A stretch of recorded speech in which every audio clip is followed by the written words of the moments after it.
Okay. Okay, pangatlo, pagbabalik na to. Pangatlong pagbabalik. Three times lucky. Sige, agad na tayo. Let's get to the point na ganyan. Okay. Mox, tatanungin ko lang. No? Yes. Recording. Okay. Live at saka recording? Live na. Sige. Pareho. Live at saka recording. Mox, didiretso na ako sa tanong, no? Nag-umpisa ng lockdown, March 15, tama? March more or less, no? March 15, tama, nag-umpisa ang lockdown. Since that time, ano ang ginagawa mo for OWA? Ayan, sumasalubong tayo sa airport ng mga OFWs. Okay. At sinahatid sundo sila sa kanilang mga probinsya. Kasi noon, pagdating ng OFW, allowed sila na umuwi pa sa mga probinsya nila. Hanggang kailan yun? Kaya lang. Kailan tumigil yung policy na yun? More or less? Noong April 16 lang ata. I'm not sure. Okay. Pero doon, ginawang mandatory na yung 14-day quarantine bago umuwi sa mga LGUs. Kasi dati, pag wala kang sintomas, pag uwi mo dito ng Maynila, Pilipinas, home quarantine ka na. Diba? Okay. Diretso ka sa bahay nyo, doon ka magpa-14-day home quarantine. Ngayon, mandatory dito sa NCR, dito sa Maynila, o kaya bago ka makuwi sa LGU mo, 14-day quarantine ka muna. So dahil dyan, 2,500 OFWs daily ang ina-accommodate natin. Naghahanap tayo ngayon ng mga temporary accommodation nila for quarantine. At isa na nga dito, yung sa Matabungkay Beach Resort. Okay. Pero bago tayo pumunta doon, no? Sa Maynila Pero bago tayo pumunta doon sa issue na yun, gusto ko lang kasi maintindihan, tsaka maintindihan din ng mga tao na this is not the first time na nagpunta ka sa isang lugar. Ano ba tawag niya? Hindi ba evacuation center diyan? Quarantine facility. Sa isang quarantine facility, di ba? Oo. Temporary accommodation. So, pag pumunta ka sa mga quarantine facilities na yan, at kinakausap yung mga OFW, anong sitwasyon? Ikaw ba ang taga-organize niya? I mean, do you organize? Ikaw ba ang nagtatawag niya na sabihin, pupunta ako dyan, kailangan magsama sa... Do you do that? Ito yung utos ng aming admin. Kasi nga syempre, gusto ng ating administrator ng OWA, Admin Hasley Kakda, kamustahin yung mga kalagayan nila sa kanilang mga accommodation, kung maganda ba ang kwarto, kung ayos ba ang pagkain, hindi ba? At kung may katanungan sila, so pinupuntahan natin yan. Hindi ako nag-organisa, merong staff na tumatawag dun sa accommodation, sasabihin pupunta kami. Ngayon, ito kasi nangyari, may isang instance na bumisita kami sa isang hotel, nagulat ako, tinawag yung mga OFWs sa isang auditorium o maliit na conference hall. Sino nagtawag? Sabi, di ko na lang sasabihin kung sino. Basta sabi ko, this is not a good idea. Pero hindi ikaw. Hindi ako. Sabi ko, this is not a good idea. Kasi nga, dapat hindi sila pinagsasama-sama sa isang kwarto. Kaya, nung sinabi kong hindi maganda idea yon, nung sumunod ng mga visit namin, yung mga house parents na lang ang kinakausap namin o kaya yung mga leader ng OFW, hindi na yung maraming mga OFW pa ang ginagather. Mm-hmm. So, yun yung ginagawa na namin protocol pag pumupunta kami sa mga accommodation. Kaya nga nung sa Matabungkay Beach Resort, nagulat ako na meron nga itong tinatawag, nasa labas nga silang lahat, doon may social distancing, nakapila sila, ganyan, may social distancing. Pero hindi ako ang nag-organize dahil hindi ako pabor sa idea na ganoon. Ngayon, bakit ba kami nagpunta roon? Same reason para palalahanan sila na sa mga guidelines. Alam mo kasi, Carlos Banatbay, itong mga OFWs natin na nasa Matabungkay Beach Resort, ito yung hinarang ng mga constituents doon. 10 hours na stranded, yung 16 buses, hindi nakapasok sa Matabungkay Beach Resort kasi nga ayaw ng mga constituents doon. Ayaw ng Batangas yan, di ba? Batangas yan, di ba? Ayaw nun. Kasi discriminated yung OFWs natin eh. So ngayon, naayos naman na, pinayagan na, at na-check-in na nga sa resort na yun. Kaya lang, may mga residente na nagreklamo na sinasabi, may mga OFWs daw na naglalakad sa beach. Mm-hmm. Na hindi ko pwede. So, nung nakarating yan dito sa aming opisina, sinabihan kami na puntahan namin yung beach resort na yun at pagsabihan yung mga OFWs. Okay. So, So, yun hindi ka ang naman, kung ano, yun ang kumbaga yun ang ano, kung sa Purpose police mo. ba, yun ang purpose yun, ang mission order nyo. Pumunta kayo dyan para para pagsabihan kausapin. sila, palalahanan. Oo, kasi ayaw nga natin na magka-problema pa dun sa mga taga doon na, kasi alam mo, merong mga instances, yung mga na-check-in na natin ng mga OFW sa hotel, ay sinisipa ng LGU, pinapu-pull out, kawawa sila eh. Kaya ayaw namin mangyari yun sa Matabungkay Beach Resort kung saan sila naka-check-in. Eh, ang problema nga, pagdating doon, naka-mask gathering na nga, kahit may social distancing o kaya may mask, wala na ako magagawa, hindi naman ako nag-organize doon. Kaya nagsalita na lamang ako doon ng mabilis na sinasabi na sumunod po tayo sa guidelines, wag po tayong pumunta dyan sa beach at kung meron po tayong mga katanungan, may hotline po tayo, meron tayong OWA house parent dito, ganoon. Mhm. Pero alam mo, ako naintindihan ko no yung pagpunta mo doon. Pero siyempre hindi talaga natin maiiwasan na meron tayong mga kritiko na wala na yatang ginawa kung hindi bantayan ka eh.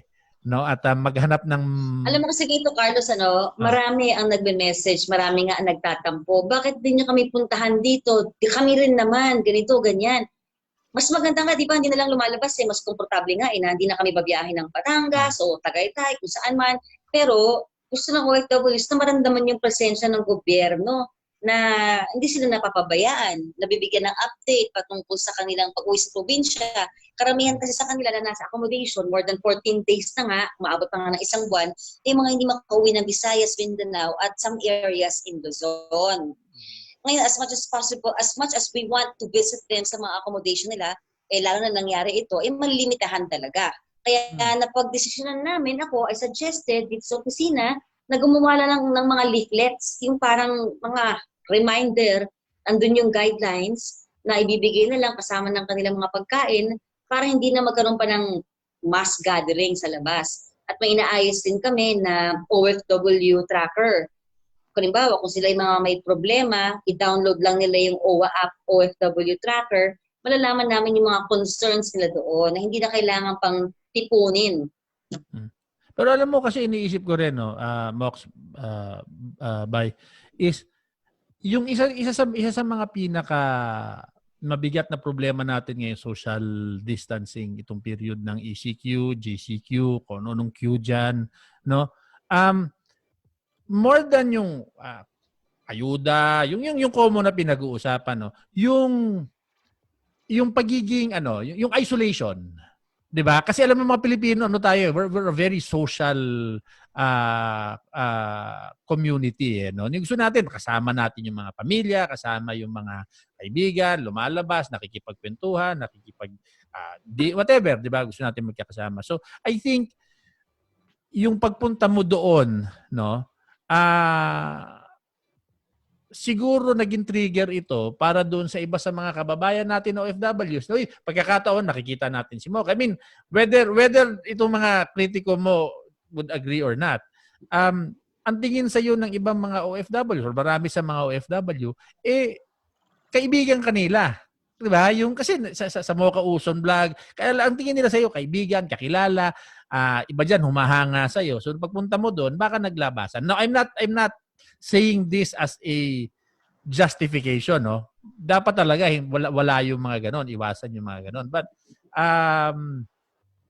yan yung pwedeng mangyari. So doon sa mga nag-oorganisa diyan sa OWA, 'di ba? Kung sino man yung in charge o sa LGU ba o kung saan man yan, doon sa resort ba o doon sa mga venue. Basta kung sino man yung mga nag in charge sa pag-organize ng mga ganitong gathering, dapat doble ingat to make sure na yung natural urge ng mga tao na lumabas, magsama-sama, makita ka, makausap ka, they should take that into consideration. 'Di ba? Yun yung sa akin, no, na para maiwasan yung mga ganito. Kasi hindi ka naman pwede magkulong, hindi ka naman pwede magtago. It's your job to go out to these people. So parang talagang pumunta si Mo. Alam nyo kasi, Banat by Carlos, kaya nga nakikiusap tayo sa mga LGUs. Alam nyo, 14 days na ang natapos nila sa quarantine facilities na pinaprovide ng OWA. Sana tanggapin na nila Kasi yung alam mo yung torture emotionally and mentally na malayo sa kanilang mga pamilya. Mhm. Gusto na talaga nilang umuwi.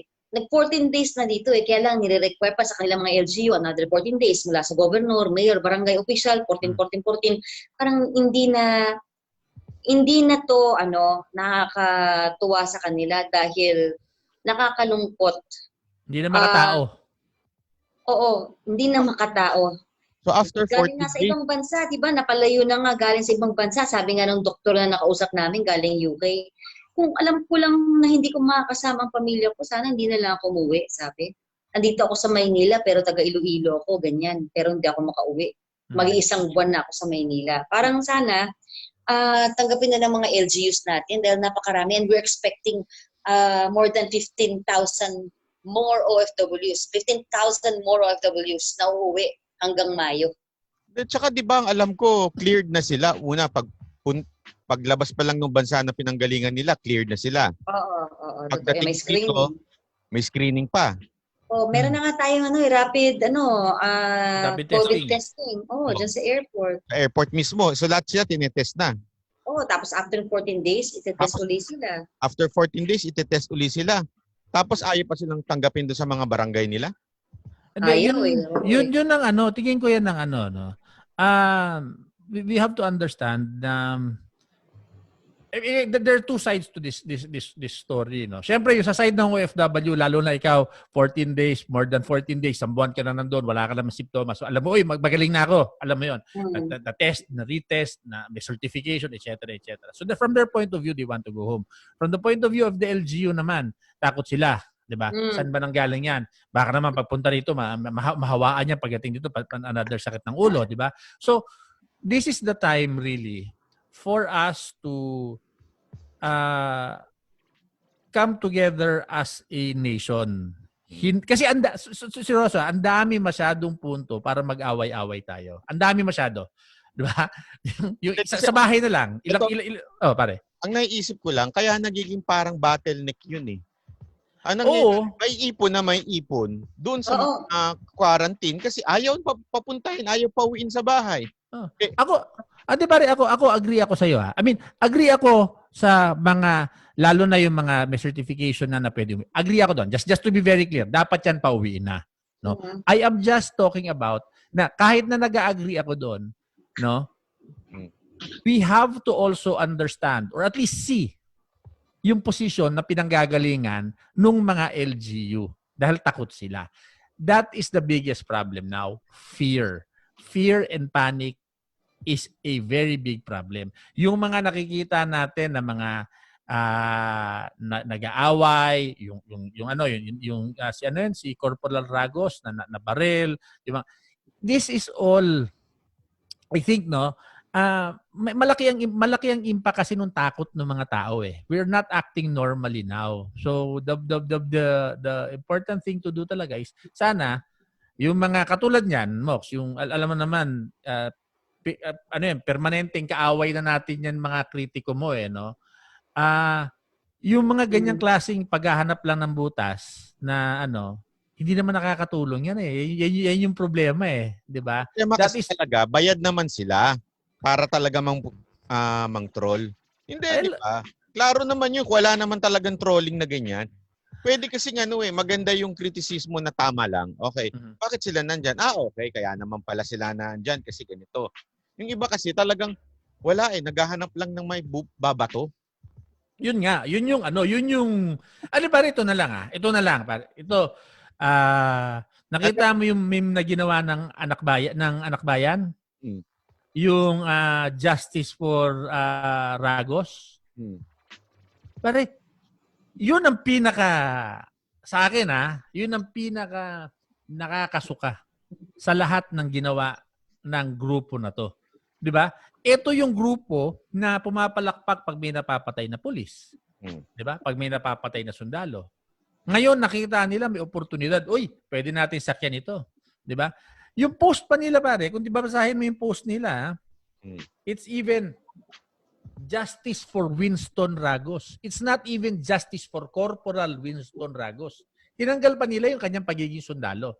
No? So ito yung ibitama, I'm just going to your point na there are really certain people, meron po talagang tao sa ating society ngayon, sa ating lipunan ngayon na wala nang ginawa, no? Kung hindi mag-criticize. Either A, bayad sila, or B, sarado na talaga utak nila na hindi na pwedeng baguhin ng kahit anong linaw.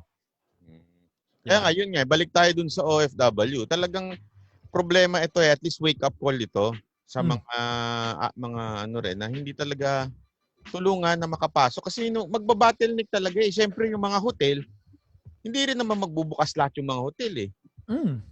So magsisiksikan talaga sila. At saka pare, maraming mga hindi nangyayari sa maraming essential services na hindi nagagawa. Ako naiintindihan ko NCR mag-lockdown, 'di ba? Pero yung mga probinsya na medyo wala naman sakit, no? Dapat talaga, agree ako, papasukin na, pauwiin na yung mga ano. Sa Davao nabasa ko kanina, I think ang Davao City is already coordinating. Nakita ko yung isang statement galing sa Davao City government. They are already coordinating with other mayors, other LGUs dito sa Mindanao para yung mga nasa stranded, pwede nang dahan-dahang pauwiin. Oo, basta may clearance. Sa inyo ba, Mox, marami bang na-stranded ngayon? Marami. Abot na ng isang buwan. At in fairness naman sa ibang LGU, katulad dyan sa Isabela, yan sa Cagayan, tinatanggap nila yung mga ano natin, OFW sa Pangasinan, sana mas marami pang magbukas. Kasi nakakaawa na po sila. Pero, dali, klaruhin natin, sino nagbabayad nung kanilang tirahan ngayon? Siyempre, kapag seafarers, merong mga manning agencies. Yun naman talaga kasi ang batas. Dapat yung Philippine Recruitment Agency ang mag-shoulder yung mga manning agency. Pero yung mga irresponsibleng mga agencies na hindi ginagawa ang kanilang trabaho, na alagaan yung mga employer nila, ay mga employees, workers nila, OWA ang nag-shoulder.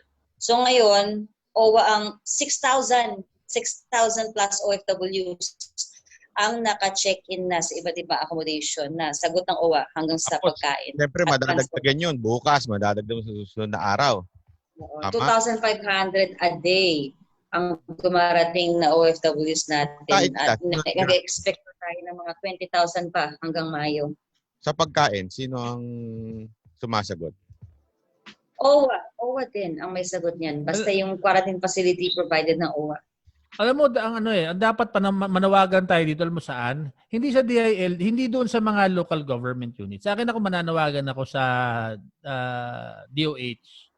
Because, sabi ko nga kanina, yung mga LGU, may pinanggagalingan yung takot nila eh. Which is really, hindi nila alam kung ano nangyayari, ganito, ganyan. So I think the DOH should hirap sabihin ito, no? Kasi alam ko naman na walang mangyayari. Diba? Diba? Pero ang DOH, no? Kung meron dyan iba nakikinig na hindi si Secretary Duque, dapat siguro, no?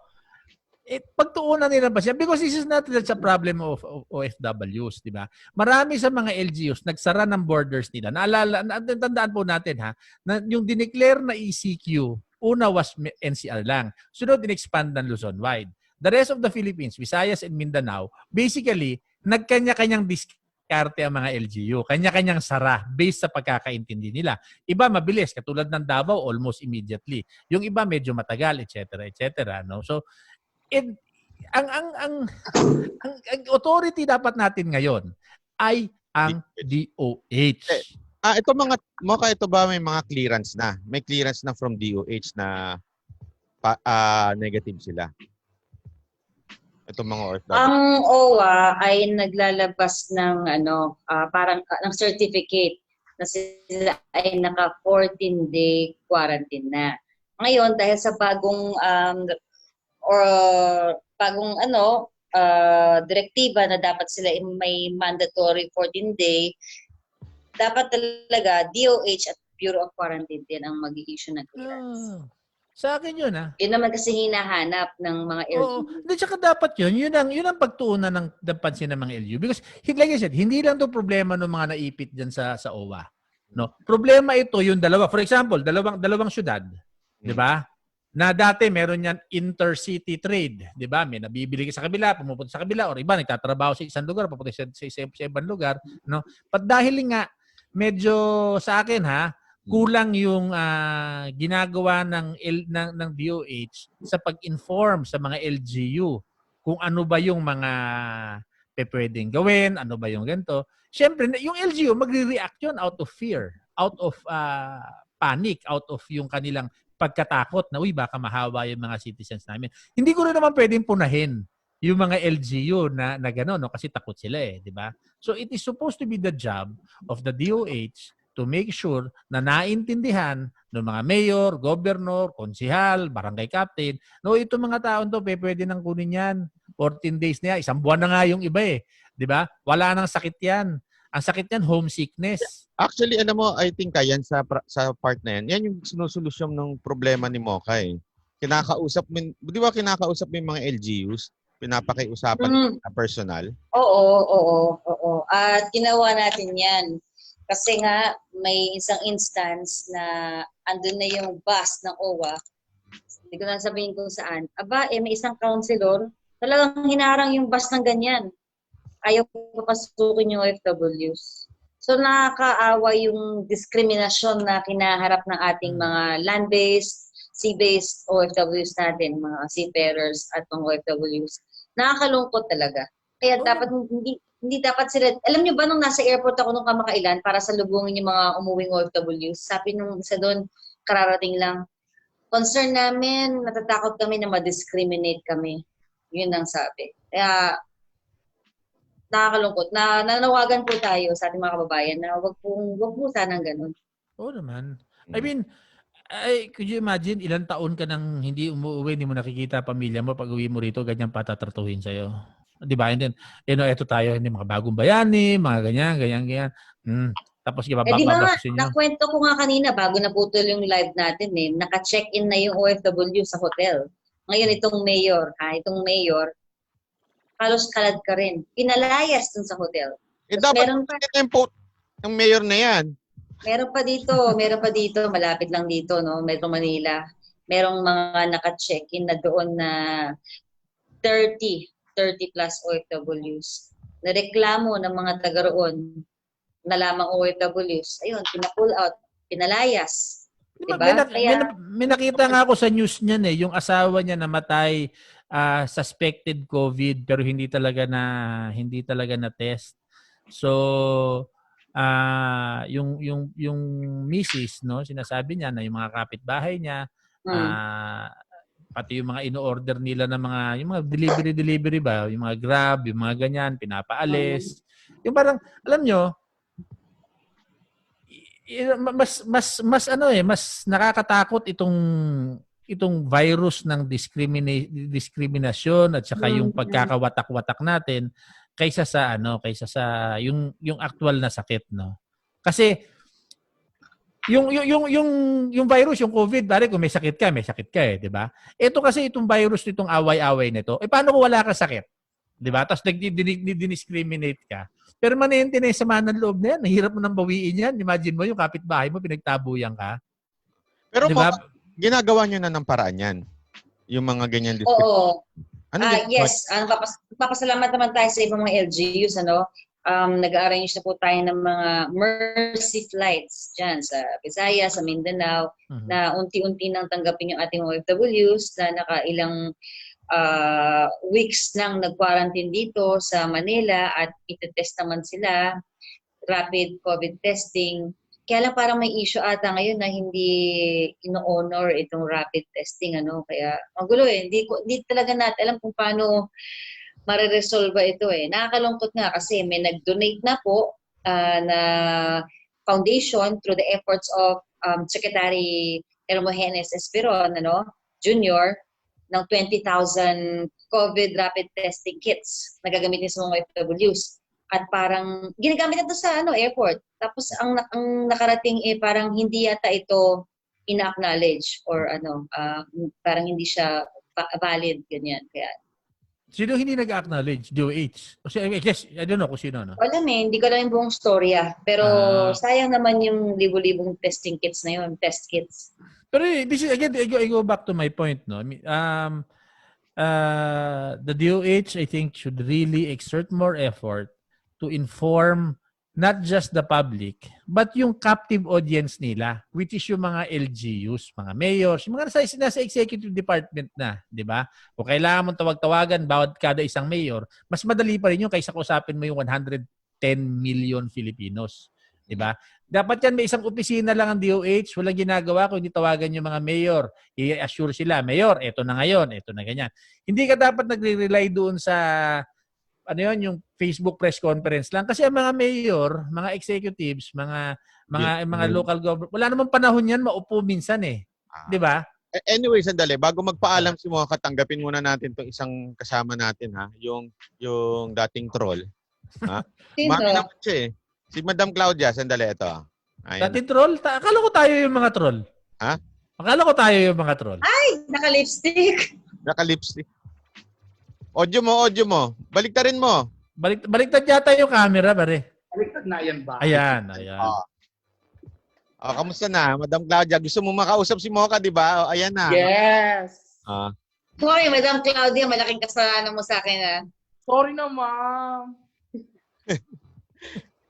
Hindi, kasi yung mga kasamaan mo dati, banat na naman ang banat ngayon kay Mocha. O ano na naman troll sinasabi nila na kesyo nagmamass gathering daw si Mocha, hindi nila alam kung yun nga ang purpose ni Mocha para pumunta doon para kausapin yung mga OFWs.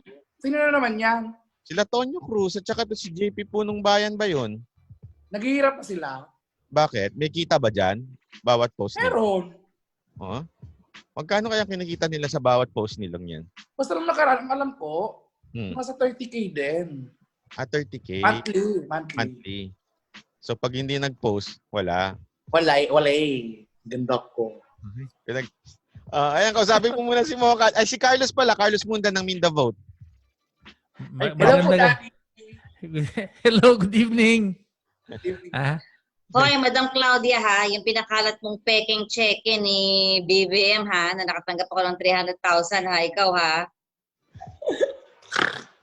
Mami, hindi lang ba ako admin doon? May editor po kami doon.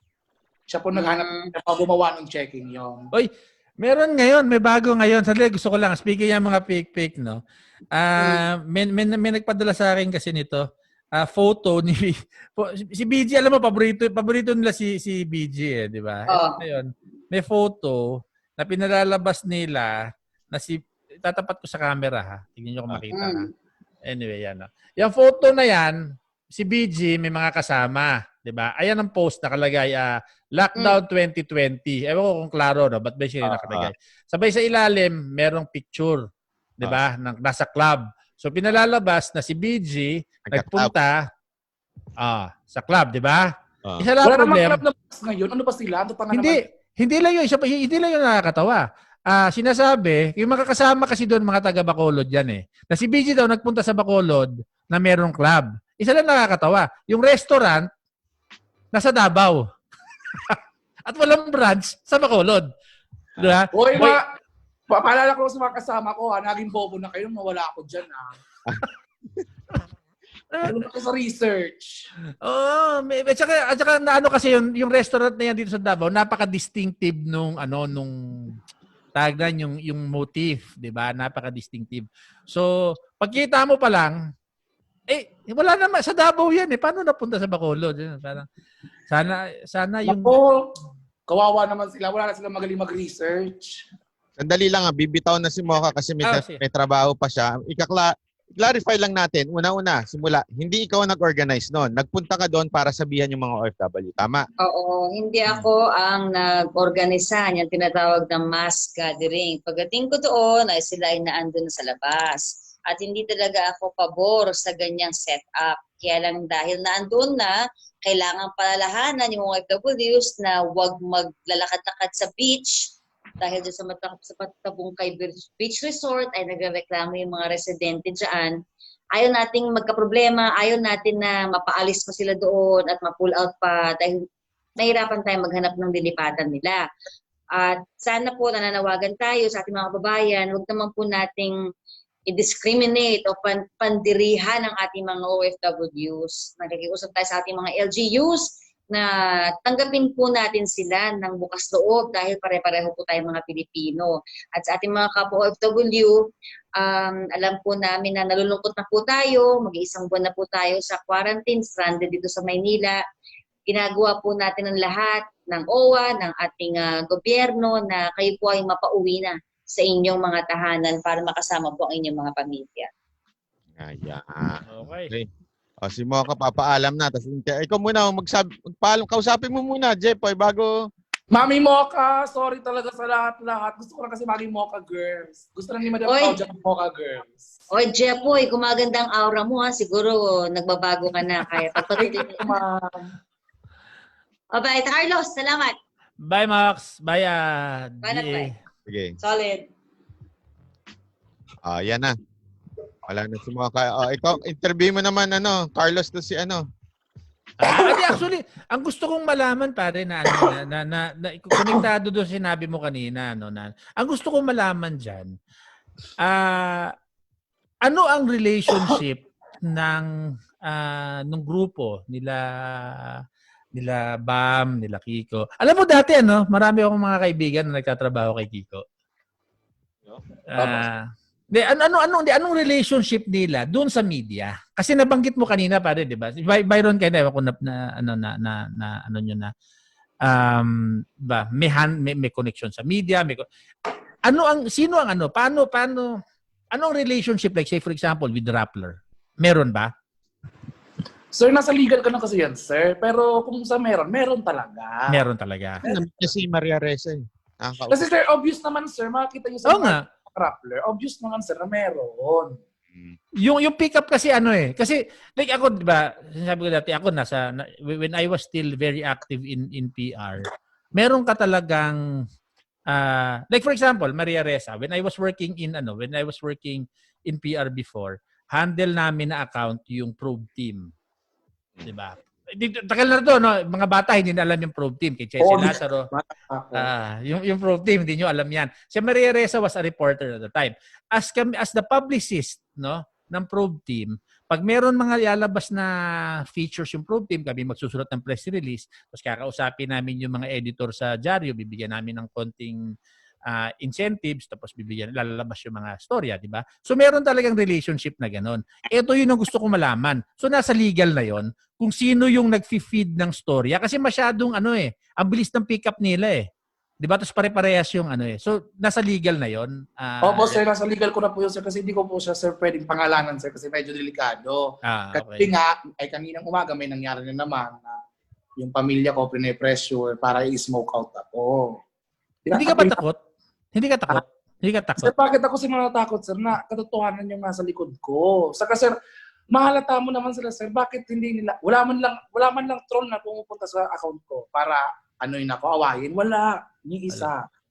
Ang alam mo lang may hawak ako.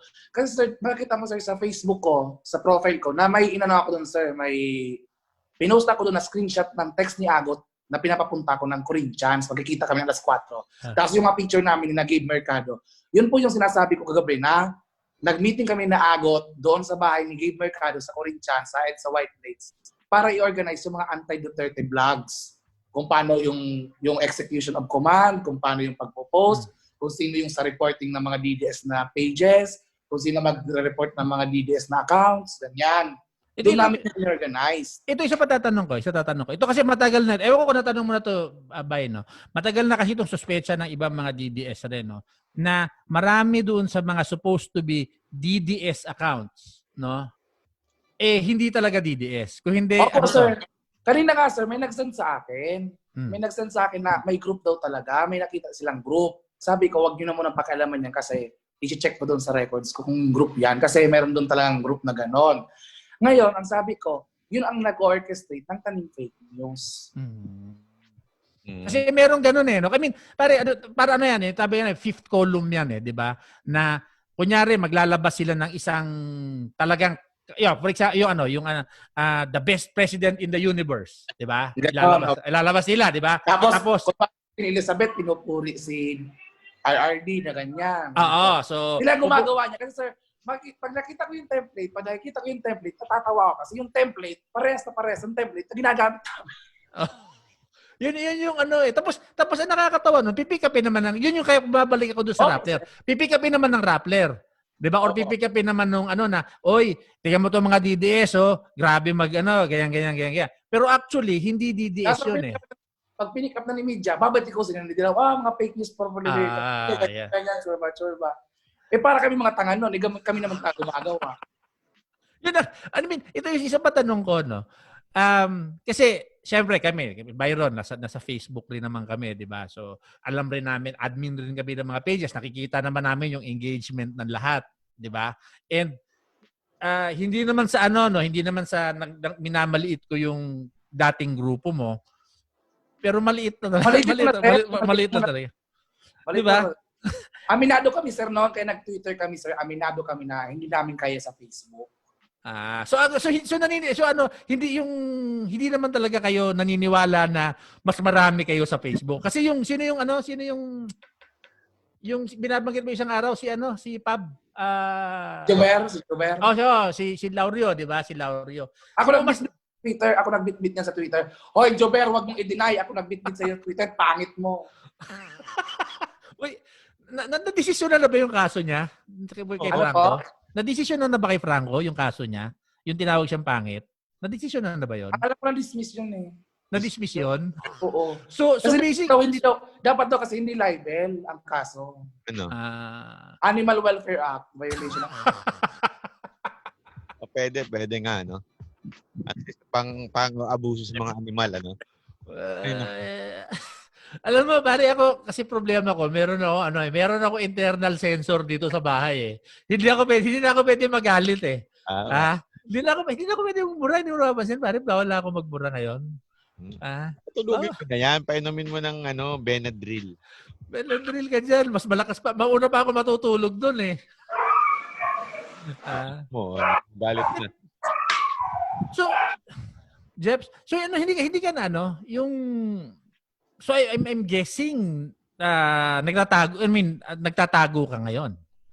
Tumatumbling nga ako sa labas dyan kanina. Nag-TikTok ako. Ganon. Ay, hindi ka... Tago. Nakulong na ako. Kaya ko naman makulong ulit. Wala akong pakialam sa kanila.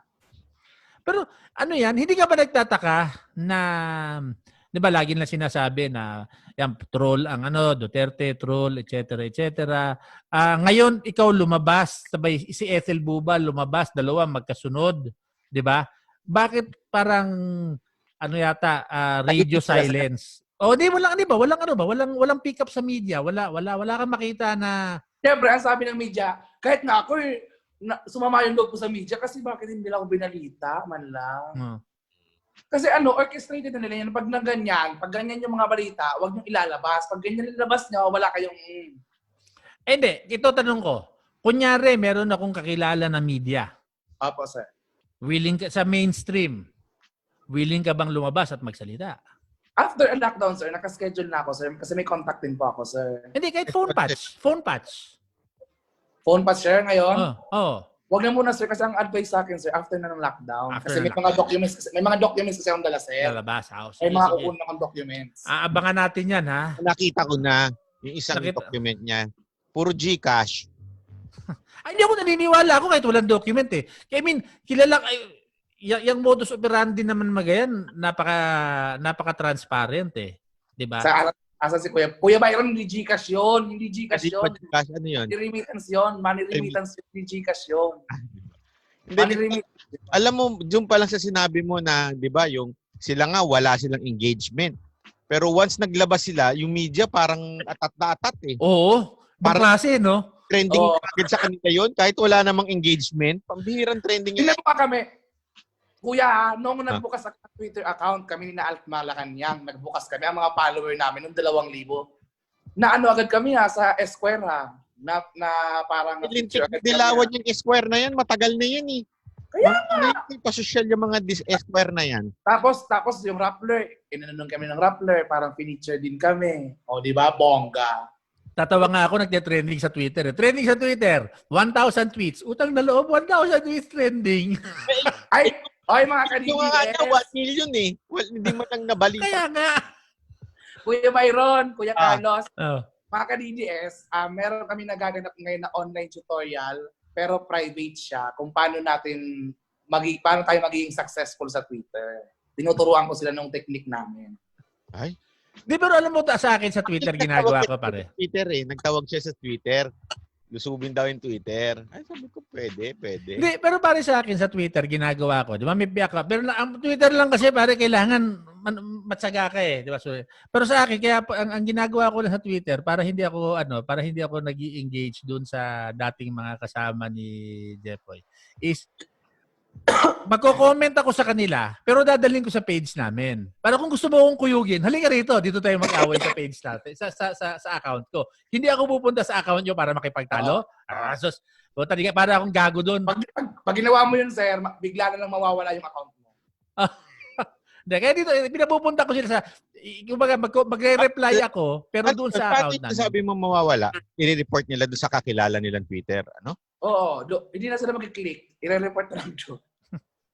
I-report nila. Kasi araw-araw, hindi naman siya araw-araw. Every 2 days, may listahan na yan ng ipapaalis na account. Meron ako pala isang tanong. So, makilala mo yung ibang mga admin?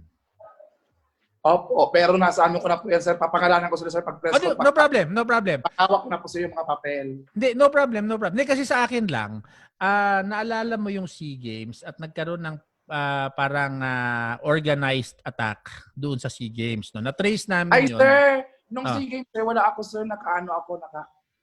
Hindi, pero ang ano ko doon is, merong isang page na na-trace namin na kung sakaling nandun sa iyo yung listahan na yun, importante yon kasi hinahanap sila ng NBI. Kasi na-trace na namin kung sino yung page. Alam ko na po yan, sir. May nag-reach out na sa akin na tao na naghahanap talaga. Tapos pinapacheck sa akin kung nasa listahan ko talaga. Sasagutin pag-press con ko na. Oo. Sandali, yung mga troll yung gumagamit pa ba ng VPN o hindi? Bakit sila gagamit ng VPN? Troll lang naman sila. So, ibig sabihin, pag chinek yung mga IP account nila, pare-pareho. Oo. Ang hina naman, di ko. Sabi siya, pare, mahina eh. Mahina talaga sila eh. Mahina sila, sir, pero organized kasi yung dala. Hindi, tsaka ang malaking malaking factor talaga is yung partnership with mainstream media. Kasi kung meron kang 1,000 tweets o 1,000 likes, sabay sasabihin ng ABS-CBN, trending po ngayon itong ganito. Trending na yan. Di ba? Kasi sinabi na ng mainstream na trending. Ang sabi ko nga dyan sa mga DDS ngayon, halimbawa, 25,000 na Twitter accounts, iisa kayo, tapos magpamature tayo ng 15 days. Yung accounts nyo, huwag nyo galawin. Mag-engage lang kayo ng hindi nakikipagtalo sa ibang Twitter accounts.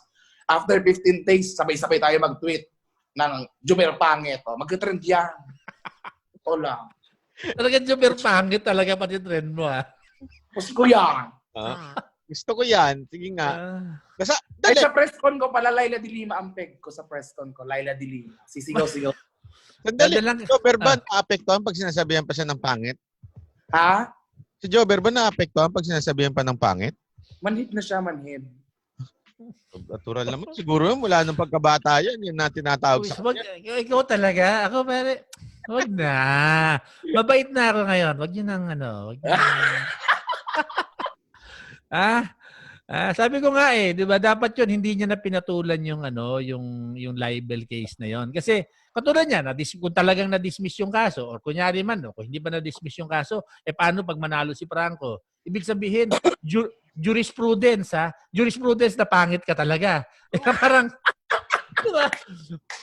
Kaparte na ng batas ng Pilipinas. Talagang na pangit ka. Diba? Parang dapat hindi mo na pinatulan yun. Kaya pwede nating ulit-ulitin na pangit siya. At least hindi na pwede. Double na yun, di ba? Hindi ko sinasabing, ako parang hindi ko sinasabing pangit siya. Ang sinasabi ko, dapat hindi niya pinatulan yung kaso kung saan tinawag siyang pangit. Kasi kung manalo si Franco Mabanta, ibig sabihin, legally, pangit ka talaga. Pangit. Parang, ang sakit nun, diba, parang, kasi at least, kaya nga yun nga pwede mong medyo i-justify pa na hindi, siguro yung tingin mo. Oo, diba? Eye of the beholder. Diba? May ganyan-ganyan pa. Pero hindi na. You are legally ugly. Oo, ugly. Yun ang sinasabi ng batas. Oo. Ang Sana yun, wag hindi mo na pinatulan eh. Hindi mo na pinatulan yan. Hinayaan mo na lang, di ba? Anyway, sakina yung lawyer nun, ano? may na yung lawyer. Baka si Tonyo Cruz. Di ba lawyer yung Tonyo Cruz? Ay, hindi ko alam, hindi. Di ba lawyer yun? Hindi ato. Parang, Lawyer-lawyeran. hindi, si ano siguro lawyer nun, si Hilbay. Di ba wala rin na ipanalo yung nayupak na yun? Alam mo ang kwento diyan kay Hilbay, ang background diyan kay Hilbay, nung patapos na yung termino ni Noynoy, 'di ba? Nagpalit sila ng Solicitor General. Okay. Walang gustong ilagay na Solicitor General. Si Noynoy. So naging acting Solicitor General ito si Hilbay. He was never really the Solicitor. He was acting Solicitor General. Acting lang siya, sir. Acting. Panakibutas lang yan. Hindi talaga ano yan. Hindi talaga gusto ni Noynoy yan si Hilbay. Hindi gusto ni Noynoy yan. Panakibutas lang yan siya kasi nga patapos na naman yung termino, 'di ba? So pero siyempre, tinawag ka ng Solicitor General, o di Solicitor General ka na lang, 'di ba? Maski Padagdag lang yun sa titulo, sabay takbo. padagdag sa papadagdag sa biodata. Yung palang motibo tumakbo ng senador ang walang yan. Di ba, baka ginamit niya yun pang kay Agot. Diba? Para Bakit? maakit, mabihag niya. Kahapon may sinabi. Kaya ginawa yun ni Hilbay si Agot kasi takot daw magutom si Agot. Bakit? May mahihigop ba siya kay Hilbay? Hindi ko alam. Ano na? Di ba? Parang yung bulalo yun eh. Si Jepoy kahapon sabi niya na talagang involved yun si Agot. Alam mo ano yan? Alam mo ba, nung time na nagtatrabaho pa ako sa showbiz, I worked for a company na talent si Agot. Bakit siya ganyan? Anong Ewan ko rin. Pero matagal na yun, pare. Matagal na. Mga 1990s pa yun. Mga sa 1990s pa yun. May plano ba yung inayupak na yan? Bakit nakikigulo pa kahit wala namang alam? Alam mo pare, sabi nga nila, pag naging artista ka, tapos hindi mo alam kung kailan ka dapat umalis na sa entablado, 'di ba? Or kailangan mag-transition ka na sa isang siguro iba pang aspekto ng buhay. Ang hirap yung paglaos ka na 'di ba? You always want to be relevant. You always want to feel na ay pinapalakpakan pa rin ako ng mga tao, 'di ba? Oh. Demo, Lea Navarro, si Jim Payotot. Oh, yan. Favorite niya si Jim. Di ba?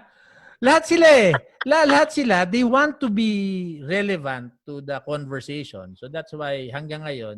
Tsaka ang nasa DNA nila yan Kasi yung people power, di ba?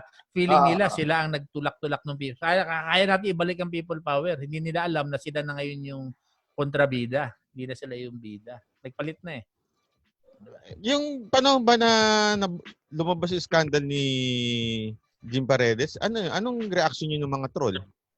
Ha? Anong reaction niyo? Pagtanggol siya? Ako lang yung nagsabi na ayaw mo ipagtanggol yan kasi nung napanood ko kasi alam kong sa bahay ngayon.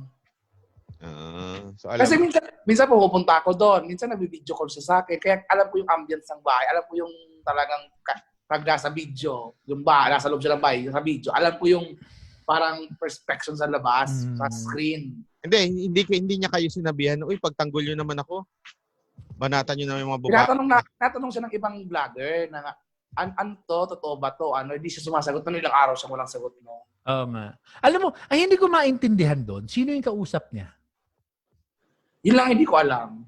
Di ba kasi, okay, kung misis niya yung kausap niya, kasi kung tama ang intindi ko doon sa video, ang naglabas ng video ay yung kausap niya, hindi siya.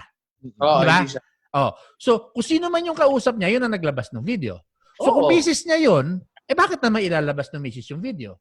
Diba? So, ibig sabihin, malamang hindi niya misis. Baka mister niya.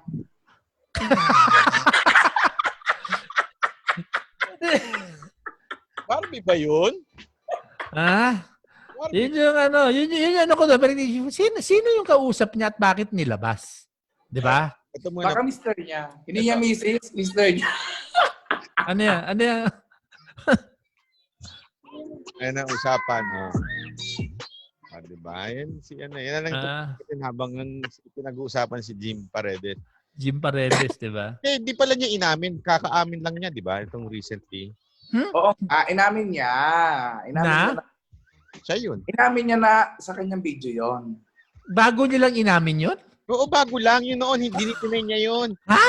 Oo. Hindi, seryoso? Talaga? Sorry, pare, hindi ako hindi na ako na. Hindi, Sir Byron. Ang alam ko kasi yan, sir, inamin niya din naman within that month. Inamin niya yon. Kaya ilang araw siya nakikipag-usap sa amin. Kasi nung nabigla kami nung pagbukas ko ng Twitter, meron na siyang confession sa ano niya, sa account. Tapos naglabas na yung Rappler, retweet ng Rappler, ganyan-ganyan, ng ABS-CBN News, ng iba pang news outlet. Alam, hindi ko Breaking news, Jim Paredes admits sexual ganyan, chorba. hindi ko maintindihan no yung parang nung hindi ko ba yung nandun ka pa no Jeff do sa grupo na yon. Okay. Sa lahat ng ibinabato kay PRRD no. Kung titignan mo, okay, sino-sino itong si Celdran namatay, Jim Paredes, scandal, 'di ba? Ang daming ganoon no yung mga leading na bumibira, merong nangyayari lagi. Hindi Ako, ba? Ano ba? Diba? Sorry, hindi ko alam. Last year! Ano nangyari? Nakulong yan eh. Nakulong ka? Ay, hindi ko alam, sorry. Yun. Si Jober. Si Jober na stroke. Stroke, 'di ba? Totoo ba yan? Wait lang. Totoo ba yan? Yung stroke siya? Sabi. Kasi wala naman ako nun sa labas eh. Sabi lang sa akin ngayon. Hindi lang gulot kalin ako nung sinabi nila na stroke daw yun. Hindi ba? Pero Shibin, ang punto ko is, hindi nyo ba naiisip na, teka, baka galit sa atin ng Diyos? Di ba? Bakla. Seryoso ha? I mean, dasal ng dasal. Oo. Sabi kay Simbahan, si Torena, simbahan. madasal, simbahan, dasal yan to, ganyan. Parang, hindi ba parang kabaliktaran yung nangyayari? At tingin mo sa DDS ha? Sorry ha, tingin mo sa DDS. Okay, sa dami ng mga matitigas ang ulo sa DDS. Pero hindi naman tayo, wala mo ko alam may scandal. Pare, ikaw ba, may scandal ka bang nakalabas dyan na hindi ko alam? Ha? Wala naman, di ba? Wala naman. So parang, Siguro ang punto lang doon, pagka talagang meron kang ginawa sa kapwa mo, na alam mong kasinungalingan, talagang babalik sa'yo. Yung U-turn eh. Yun yung ano doon eh. So, whether sino ang tirahin mo, DDS ka o kung talagang sinungaling ka, babalik talaga at babalik sa'yo. Kung may kagaguhan ka. Hindi, sa tanong ko, napanood ko kasi yung video mo, sabi mo na dati kang nangampanya ka, Duterte, Robredo, ganyan. Tapos nagbago isip mo, tapos nagki-criticize siya ng presidente. Bakit? Bakit Una, nagbago? kasi sir, ang pag-uusap, pinag-usapan namin sir, una lang. Duterte, i-defend lang si Ma'am Lenny. I-defend ko lang, walang batikos kay presidente. I-defend ko lang sa mga issues. Tapos, yun na, pumasok na yung offer ng pera, tapos inalis pa nagalit talaga ako kay presidente kasi inalis si Ma'am Lenny nung inalis si Ma'am Lenny sa HADSI, doon ako, chinurba-churba nung sige na, tuloy mo na yan, batikusin mo na kasi inalis yung mo. Doon ako. Pero, ang pinagsisisihan ko nun, sir, nung sumama ako sa kanila, nawala ako sa focus ko sa trabaho, tapos napahamak pa yung trabaho. Kasi, sa Congress ako, tapos yung boss ko, congressman administration siya. Nabatrip siya sa akin. Oo. Ang dami-dami pa naman lalaki sa Congress. Gusto daw makabalik dito sa Congress. Speaker Alan, alam ko na mamiss na ako ng mga staff niya dyan, ng mga janitor dyan sa Congress. Namamiss na nila. Kasi galante daw magbigay. Speaker, kung nanonood ka po, speaker. Kailangan klaro mo yung sinabi mo na yan, galante magbigay sa mga janitor. Baka kung ano naman maakusa sa'yo dyan. Hindi, yung mga janitor sa pag nasa lubong ko, tapos may dala akong extra merienda, binibigay ko sa kanila. Alam mo, masarap sa Congress, paborito ko dyan, pare. Yung sa kantin nila, pagpasok mo dyan sa kantin, yung pinakaunang tindahan dyan, yung unang instante, ang sarap ng turon dyan. Ay, oo, sir. Tama, sir. Paborito yan ni boss. Dyan ako bumibili. Turon, paborito ko yung turon dyan.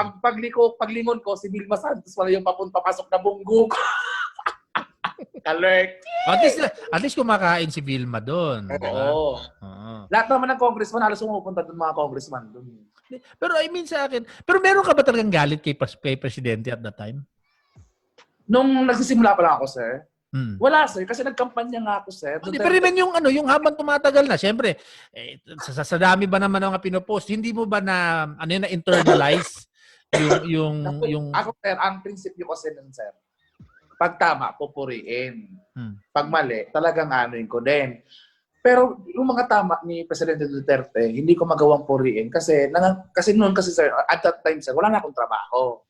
So, pag hindi ko ginawa yung pinapagawa nila, wala akong dato. Pag wala akong dato, wala akong ombre. Pag wala akong ombre, patay ang bakla. at least diretso yung sagot, di ba? Alam natin yung motivation, di ba? Pero Ay, Jober! Sabi akin ng Jober, nakakaganda pag nag-DDS ka. Ang ganda-ganda ko. Huwis bigas. di alam mo siya totoo lang, hindi yung pagiging DDS. I think ang nakakagaan is yung pag Pagsabi nawala ko, yung sir, pagsabi nawala yung bitterness, 'di ba? Sa totoo lang ito pare no, sinasabi ko nga sa mga sa mga kaibigan ko rin na nandun pa sa kabila na parang ako sa totoo lang kung ano man yung mali ni presidente, alam ko at accepted ko. Diba? Sabihin natin pare worst case scenario, yung pinaka ibinabato sa kanya, si presidente mamamatay tao. O kung sakaling totoo yun, ako accepted ko. 'Di ba? And hindi ako kumbaga wala akong tapaoho. I look at it, open yung mind ko and I accept it. 'Di ba? Kung ano man yung consequences noon, I accept it also. Pero yung nasa kabila kasi pare sarado ang utak no? Hindi nila matanggap na baka may mali rin sila. Oo, sir. Yun talaga, sir, ang pinakaspunto doon, sir. Hindi sila marunong tumanggap ng pagkakamali. Saka, sir, ang mga dilaw, sir, mahilig sila mag-ungkat ng nakaraan. Kaya, sinabi ko nung nakaraan ko sa live ko na, kaya hindi umaasenso ang Pilipinas dahil sa mga taong katulad nila. Ungkat ng nakaraan, hindi marunong dumiretso, hindi marunong mag-move forward. Makipagkaisa. Kaya hindi marunong ng gano'n, kaya hindi umaasenso ang bansa dahil sa mga taong tulad nila. Diyos ko, Lord. Well, tingnan mo na lang itong lahat ng mga problema natin. Huwag mo sabihin sa akin, nagsimula itong problema ng buong Pilipinas noong 2016. Di ba? Hindi, sir. Ang tagal-tagal na itong mga problema to. So, hindi naman natin sinisisi sa kanila. Ang sinasabi lang natin, dapat magtulungan tayo para ma-solve. Because this is di ba? But anyway, so, welcome to the, welcome to the team. Ay, sir, thank you. Sabi ko nga, thank you, sir. Bibigyan ko siya ng telepono Ganyan ako kagalante Telepono? Oo. Naka-ready na yung telepono niya, Sandali. Ah. Tatapatan ko yung telepono mo. Ano bibigay mo? Dali. Telepono. Ayan. Ay, hindi nakikita. Ayan. Ay, sagod to. Ano ba to? Yan, ang telepono niya. Ay, bagay yan dito, sir. May AirPods ako niyan, sir. Ito, AirPods. Ito telepono, bibigay ko sa'yo. Personal. AirPods. AirPods. Ako hindi. Yung personal na telepono ko mismo ibibigay ko sa'yo. Dali, nabanggit mo pala yung Twitter. Paano ka tutorial yun? Ang tutorial ko, sir, yung mga leaders na lang ng group. Tapos sila na lang magdi-disseminate ng information. Kung paano, ang ituturo ko, sir, easy steps lang naman. Kung paano hindi basta-basta mawala yung mga account nila. Ito kasi yung problema dyan, no? Sa DDS, kung bakit medyo mahirap yung ganyan. Sa totoo lang, alam to ni Byron, di ba? Sa totoo lang, sa DDS kasi, minsan hindi kami magkakasundo. May kanya-kanya. May kanya-kanya kaming ito yung hindi maintindihan ng kabila kasi. Na dahil yun nga, sanay yung Jefferson, sanay kasi kayo na meron kayong organized. Sabi mo nga, very well organized, di ba? Ang DDS, hindi talaga organized. Tanong ba si Byron? Pare, ikaw? Dahil mo kaaway Pag binuburaot ko din. Buraot ko. Diba? Tsaka yung mga pages namin, normally, kanya-kanyang page, di ba? I mean, sa amin, sa Mindabot, di ba? Meron ako mga kasamang admin doon, pero basically, that's my page. Ang Mocha Uson Vlog, Yun lang, meron mga ibang, pero that's really Mochas, di ba? Everyone, sila TP, sila SAS, kanya-kanyang page yan eh. So pag nagkataon na magkaiba yung opinion sa isang bagay, wala na tayo mismo nag-aaway eh. Okay lang yan, sir. Kasi yan ang nagpapatuloy na, sir, na talagang Hindi bayad. independent kayo sa bawat isa. Independent kayo sa bawat isa. Saka, doon pa lang, sir, sa perspective na ganyan, doon yung masasabi na hindi talaga kayo bayaran. Kasi iba-iba yung ano nyo. Hindi tulad doon sa kabila na pag sinabing ganito, ang tirahin natin, tangtran, yan. Alam mo dati, meron kami dati, naalala mo ba, pare nung mga unang-una pa lang, yung unang-unang meeting, yung sabi na para pang-asar lang ba, paminsan-minsan mag-post lang tayo na, ready na ba kayo? Yung walang karason-rason ba, para lang mataranta yun nandun sa kabila na, yan na, nagpaplano na naman sila. Pero kahit ano organize, wala. Wala, pare, wala. Sorry, wala talaga eh. No? Alam mo ba, ganito kasi yan, Jepoy, kahit din sa mga kausong vlog team, kahit kaya kami, hindi kami magkasundo ni Mocha. Alam ko yun. Totoo yun. Meron akong gusto, ayaw niya. Meron siyang ayaw, may gusto ko. So, kahit yung magkaiba ng wala kasi kaming tiktahan kung ano yung trip mo. Ganun sabi. Sila nga, nagsusulong sila ng demokrasya. Ang nila, demokrasya daw, no to dictatorship. Pero yung ginagawa nila sa social media operations nila, puro pagdidikta ng ipopost. Tsaka pag kinontra mo, troll ka na agad. Pag kinontra mo, bayaran ka na agad. Di ba? Actually, hindi nila maintindihan. No? I mean, the reason why galit ang maraming tao sa Dilawan is, imaginein mo, ito lagi sinasabi, no? Marami dyan, mga OFWs, mga, yung mga ordinaryong mga mamamayan, no? Yung mga kababayan natin, magbo-voice sila ng opinion nila. Kunyari may sasabihin si Lenny o may sasabihin si maski sino, tapos magbo-voice sila ng opinion nila. Imbis na i-acknowledge mo na, teka, baka may punto, makinig tayo. Di ba? Baka may tama doon sa sinasabi. Kung una mong sasabihin na, hindi, troll yan. Parang marginalized na nga sila doon sa totoong buhay. Di ba? Either marginalized kasi na matagal ka nagtatrabaho sa ibang bansa, wala ka sa Pilipinas, or marginalized ka dahil kasi, mahirap ka. Di ba? So, marginalized ka na nga. And then, i-trivialize pa yung boses mo ng mga taong inaasahan mong susuporta sa'yo. Sabi siya, wala, troll ka. Di lalo nagalit yung tao. Di ba? Di lalo nabuisit. So, yan. Kaya galit na galit sila. Diba? Kaya, yung mga nasa Dilaw kasi na yan, sir, may guidelines na yan. Pag ganito yung banat, sabihin natin, ang isagot na lang natin, troll. Pero pag yung mga DDS na malalim yung banat, yung talagang tumatagos sa mga buton nila, sa mga maiitim na buton nila, ang ginagawa nila yan, binablock, tapos ini-screenshot, sasabihin na, huwag tong patulan, bayaran to, starve the trolls. #starve the trolls. Ganun. Ganun yung mga perception nila palagi. Kaya nga eh. Tapos, natutuwa na ako sa dito ngayon pala. Itong mga Dilawan, yung mga turo ko, ginagamit nila sa profile ko ngayon.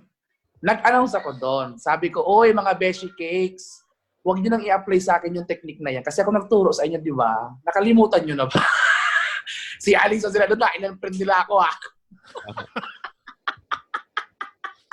mag-ingat ka. Ay, sila po mag-ingat sa akin, sir. Sila po. Pero alam mo na, mag-ingat lang ba? Kasi pag nawala akong bigla, alam na nila kung sino. Mga ka-DDS, pag nawala akong bigla, alam nila kung sino kumuha sa akin. Kinagat ka ni Jobber. Oo. Kaya natatakot na ako pumunta ng banyo eh. Baka may unding. Magpaalam na tayo. Gabi na, manlalaki pa ako online. Babalik kaya. Ito actually, hindi nyo nasasabi. Ito ay lalabas ito sa RJTV bukas. So, magandang tanghali po sa RJ. Sky Cable to, napapanood. At sa Digibox at pati sa Signal TV na makikita po ito. Ito po ang trending news. Ako po si Banat Bahay. Kasama Carlos Bunda. At Nag-extra ka bigla. Siyempre, papasok ko sa binabati natin mga ka-trending news natin. Meron na kaming material. Ito na yun. Nag 2 for 1 ka, ganun. Oh, Ah, ayun na, marami yung salamat. Naisip ko lang, maganda kasi pinag-usapan natin ngayon, di ba? ay. Tungkol Pero alam mo, nakalimutan ko na paano mag-live. Nakaset up ako rito. Everyday yan. Dali, upo ako rito. Isipin ko, magla-live ako ngayon. Tapos parang, ang dami na masyado nagla-live. Wag na tayo manggulo. Hindi, magla-live tayo lagi kasama si Jeffoy para alam Yeah. pag binato natin yung mga usapan, alam natin kung anong nasa utak ng mga dilawan. Alam mo, gusto mo gawin natin, pare. Nandito na rin naman tayo ngayon na para alam na ng mga tao kung anong mga plano natin, di ba? Kasi hindi gusto mo mag-imbita tayo minsan ng mga guest ba? Tapos lang, usapin lang natin, di ba? Tawagan natin sino? Sila Sec Art, sila Vince, Dison, sila Speaker. Subukan natin. Alam mo, gwapong angkan niya ng mga Cayetano. Oo. Pati yung kapatid niya si Mayor Lino. Ay, si Mayor Lino, na-meet ko na yan once noon sa Congress. Hi, Mayor Lino, kamusta ka po? Alam mo, ito naman sabi ko, Carlos, ang ganda-ganda ng ginagawa dyan sa Taguig. Sila lagi naging nauuna. Kaya lang hindi lang kasi mahilig si Mayor Lino sa PR. Mahilig sa video. Hindi, alam mo naman, pare. Iba yung siyempre anak ka ni Enteng eh. Hindi, kasi yung iba naka-assign ng media sa kanila. Siyempre. Oo. Nakabuntot. Anak ka ni Enteng Kabisote. Di ba? So, siyempre. Hindi ko lang yung isa yung kasama sa Edelas Alas. Enteng ng ina mo. Oo nga!